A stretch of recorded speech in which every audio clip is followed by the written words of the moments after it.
ఇప్పుడు మీకు గణపతి పరిచయం కదా, ఆయనతో మీకు అనుబంధం ఏంటి? ఎట్లాంటి వ్యక్తిత్వం ఆయన? గణపతి మీకు మిత్రులే కదా వారు? గణపతి నాకు సహాధ్యాయి. 12వ తరగతిలో మేము జగిత్యాలలో 12వ తరగతి 1966లో చదువుకున్నాము. 66లో 67 మార్చిలో పరీక్ష రాసినాము. నా 5వ సెక్షన్ 6వ సెక్షన్. అయితే గణపతి గురించి గొప్ప విషయం ఏంటంటే, మేము మా స్కూల్లో ఒక స్రవంతి అనే ఒక పత్రిక తీసినారు. దాంట్లో స్కూల్ మ్యాగజైన్ పిల్లలు రాయాలి. నేను ప్రకృతి గురించి రాసిన దానిలో కథ పద్యాలు. ఈయన 12వ తరగతిలో ఉన్న అంటే 18 17 వయసే కదా, ఆయన పూరి గుడిసెలు ఒక చోట, భవంతులు ఒక చోట, పేదరికం ఒక చోట, ధనవంతులు ఒక చోట అని కవిత రాసినాడు. అప్పుడే రాసినాడు. అయితే పాపం ఆయన ఈ పుస్తకం చూసుకోలేడు కదా, పాత పుస్తకం అని నా జీవిత చరిత్రలో ఆ పుస్తకం యాజ్ ఇట్ ఈజ్గా ఆ పేజీని యాజ్ ఇట్ ఈజ్గా స్కానింగ్ చేసి ప్రింట్ చేసి పెట్టినాడు జీవితంలో. అది దాన్ని ఏది ఆయన రాసిన కవితని. అంటే ఆయనకు 18 నక్సలైట్ ఉద్యమం అప్పటికే ఇంకా రాలేదు, కానీ ఆయన చూసినాడు, పేదల గురించి చూసినాడు. హృదయంలో సహృదయత ఉంది కాబట్టి పేదలు చూసినాడు. గ్రామీణ ప్రాంతాల్లో కూడా ధార్మిక విలమ వర్గం నుంచి వచ్చినాడు కాబట్టి చూసినాడు. ధనికులు అందరూ ఒకవైపు, పేదరికం వైపు, అంటే కాళోజీలాగా రాసినాడు. నాకు చాలా ఆనందం వేసింది, ఆశ్చర్యం వేసింది. నేను పేదరికం ఉన్నవాడిని కథ పెద్దలు రాసినాను ప్రకృతి గురించి, ఆయన దీని గురించి రాసినాడు. అది ఇప్పటికీ అది రికార్డు చేసి అట్లా పెట్టినాను, ఉంది అది యాజ్ ఇట్ ఈజ్. ఆ రోజు వచ్చేది అట్లా పెట్టాను ఏదో అనుకుంటాను. కనుక ఆయన మొదటి నుంచి కూడా పేదల పట్ల ప్రేమ ఉన్నది. ఆ తర్వాత ఈ కొనపల్లి సీతారామ, కేజీ సత్యమూర్తి, ఈ డాక్టర్ చిరంజీవి, కొల్లూరు చిరంజీవి వరంగల్ నుంచి వీళ్ళు వచ్చి కలిసిన తర్వాత దానికి టీచర్ ఉద్యోగం వదిలేసి సుల్తానాబాద్ దగ్గర ఒక పల్లెలో పనిచేసేవాడు. అక్కడ ఆ టీచర్గా పనిచేసే వాళ్ళకు 120 రూపాయలు 130 రూపాయలు జీతం ఉండేది. బీఈడీ చేసినాడు. అది వదిలేసి ఉద్యమంలోకి వచ్చాడు. మొట్టమొదటి ఈయనకన్నా ముందు ఈయన తమ్ముడు వచ్చి ఆ తర్వాత వెనక్కి పోయినాడు. ఎవరు తమ్ముడు? ఈ లక్ష్మణరావు తమ్ముడు. తమ్ముడు కూడా రాయకల్లో ఉద్యోగం చేస్తుండే, ఆయన కూడా ఉద్యమంలోకి వచ్చి ఆ తర్వాత వెళ్ళిపోయినాడు. ఇప్పుడు మల్లోజుల వేణుగోపాల్ గురించి? మల్లోజుల వేణుగోపాల్ గొప్ప రచయిత. ఆయన సాధన పేరుతోటి చాలా రాసినాడు. సాధన ఇంకా వేరే పేరు రాసి చనిపోయిన వాళ్ళ అన్న ఇది కిషన్జీ ప్రహ్లాద్ అనే పేరుతోటి ఉండేవాడు.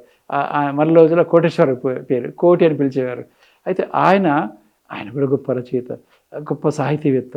నిజంగా బహిరంగ అవకాశాలు కనుక వాళ్ళు కనుక ఉంటే ఎట్లాగైతే ఇప్పుడు రష్యాలో, చైనాలో, వియత్నాంలో ఉద్యమకారులు గొప్ప గొప్ప రచనలు చేసి గొప్ప రచనలు గోర్కీలాగా వచ్చినారు, అలా ఎదిగాల్సిన వాడు.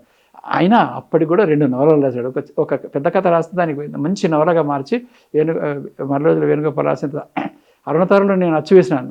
60 పేజీలు రాస్తే నేను దాన్ని 140 పేజీలు చేసి అదిలా అడవులలో దళ నిర్మాణం ఎట్లా ఉంది, ప్రజల మధ్య వీళ్ళు ఎట్లా కలుస్తారు, ఎలాంటి విషయాలు మాట్లాడతారు, ప్రజల సంస్కృతి ఏమిటి, అన్నీ కలిపి నాకు తెలిసినవి, ఆయన రాసినవి, ఆయన రాయలేకపోయినా అన్ని కలిపి రాసేసినాను.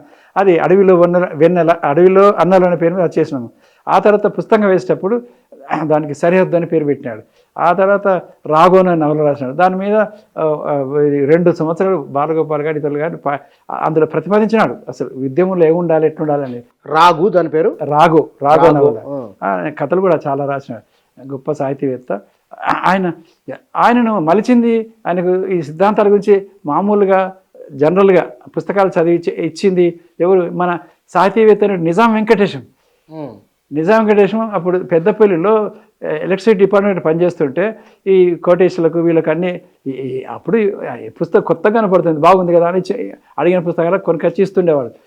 అందువల్ల నిజాం వెంకటేశ్వర చనిపోయిన విషయము ఆయనకు ఎప్పుడో తెలిస్తే ఈ సాధన మల్లోజుల కోటేశ్వర మాకు విద్య నేర్పినవాడు, మాకు తొలి గురువు అని చెప్పేసి ఆంధ్రజ్యోతిలో వ్యాసం రాసినటువంటి సంస్కారవంతుడు. అంతేకాదు, నేను సరిహద్దు నవల బీఎస్రాములు గారే నా రచనలు తీర్చిదిద్ది అరుణతారకు రచన వేసినాడు అని చెప్పేసి 20 ఏళ్ల తర్వాత మళ్ళీ అరుణతారకు ఒక వ్యాసంలో రాసి నన్ను పేర్కొన్నాడు.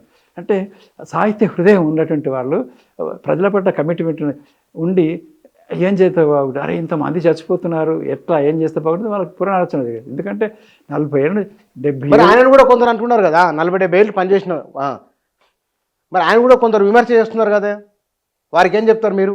ఎట్లా వీళ్ళపైన కొందరు విమర్శ చేస్తున్నారు, మీరు రాసిండ్రు కదా ఒక వ్యాసంలో కూడా, ఇలాంటి వారిపైన కొందరు విమర్శలు చేస్తున్నారు, మీరు బయటికి ఎందుకు వస్తారని. వాళ్ళకి మీ సమాధానం ఏమిటి? నేను డైరెక్ట్గా చెప్పిన, నా గురించి చెప్పిన, నేను వచ్చినప్పుడు నన్నప్పుడు ఇప్పుడు కూడా చెప్తున్నా. నా గురించి నేను ఆదిలాబాద్ నుంచి అనంతపురం నుంచి విశాఖపట్నం దాకా తిరుపతి దాకా నేను తిరిగినప్పుడు చెప్పిన, ఇది అశాస్త్రీయ విద్య అనే వాళ్ళని చెప్పుతో కొట్టండి, ఇది రిక్రూట్మెంట్ కోసం పెట్టుకున్నారు. ఇది అశాస్త్రీయ విద్యావిధానం కాదు, చదువుకోవాలి, మనం ఎదగాలి. అది అశాస్త్రీయ విద్యావిధానం అయితే ఈ వరవరో ఈ బాలగోపాల్ హరగోపాల్ సర్టిఫికేట్ చింపేయాలి, వాళ్ళ పిల్లల్ని ఆర్టీసీ బస్ స్టాండ్ లెటర్ సాగు చేసే వాళ్ళకి పెట్టాలి, ఆ తర్వాత రోడ్లు సాఫ్ చేయించాలి. అప్పుడు వీళ్ళు అశాస్త్రీయ విద్యాన్ని వాళ్ళ కులంలోకి చెప్పుకోవాలి తప్ప మాకు కాదు అని చెప్పినాడు. అట్లా ఇంకొక మాట ఏం చెప్పినంటే, నేను 6 ఏళ్ళు ఒక టీవీ సీరియల్ చూసినాను. 6 ఏళ్ళు ఇప్పుడు పనిచేసి టీవీ సీరియల్ చూసినాను. మీరు ఏమి చూడలేదు, కానీ మీతో ఎట్లా డిస్కస్ చేస్తాను? నేను డిస్కస్ చేసేదైతే గద్దరితో మాట్లాడతాను, వరవరితో మాట్లాడతాను, సత్యమూర్తితో మాట్లాడతాను, మళ్ళీ లక్ష్మణరావుతో మాట్లాడతాను, కోటేశ్వరతో మాట్లాడతాను. కనుక మీకు ధైర్యం ఉంటే మీరు కూడా విప్లవంలో 6 ఏళ్ళు పనిచేసారండి. మీరు నెలలా జీతాలు తీసుకుంటా కుటుంబంతో జీవించుకుంటూ, కొద్దిగా ఘాటైన మాట కుటుంబంతో జీవించుకుంటూ మీరు మమ్మల్ని మాట్లాడేకుంటుందా? మీకు ఏనుగు మీద వారిని ఈగ ఏనుగు నడిపిస్తాం అనుకున్నట్టు మాట్లాడుతున్నారు మీరు అని చాలా సీరియస్ చెప్పారు.